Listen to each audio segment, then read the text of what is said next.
reboot behavior on the EDR agent. Whenever you first install and enable EDR, there is going to have to be a reboot of the system after you first install it, because EDR is a kernel level product that has to do it does driver injections into the processes of the system, so it needs to be up and running and injected at a low level. So it can't do that from like a current session. It has to start that from a reboot. So there is always going to be, at a minimum, the first reboot. Then anytime that there are any major upgrades or changes to the main dynamic engine, the AI, the one that's really doing all the heavy lifting for you, anytime there are major updates for it, it's going to prompt you and let you know, hey, this system needs to reboot. Is that going to be, I mean, will that generate a lot of noise on your dashboard?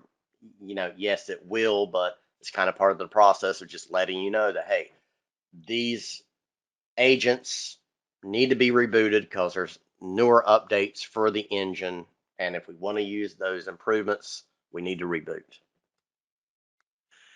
And it's going to happen. And again, it'll happen anytime that there's like major updates. So if you go from like 21 dots, you went from a 21.2 to a 21.6 build. I think that was one of them that would require a reboot to get the new version of the dynamic engine running. So it shouldn't be something that is a weekly thing. It shouldn't be something that is uh, uh, a monthly thing. It's something that should happen, but when it happens, it's going to be a lot of them at once, probably, whenever it does happen. And if you do have ones, and you can also have situations where you may have something else getting in the way of the EDR agent and that agent update, and then the injection of that new dynamic engine. So if you see that there is a problem machine out there that constantly wants to do this, uh, that's a good, all right, what's up with this device? Something environmental is going on with this device. What is it?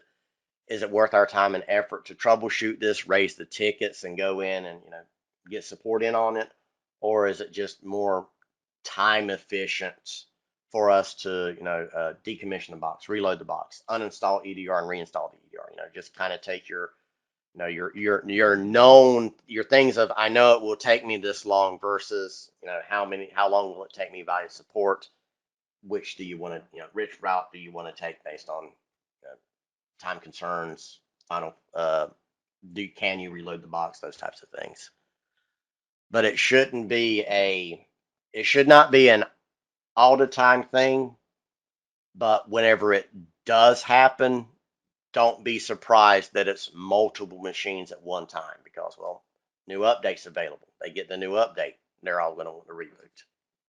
And I mean, that's similar, no different than like with our managed AV, the Bit Defender that we have inside of Insight, or the AV Defender that's inside of Incentral. Every once in a while, there'll be major upgrades to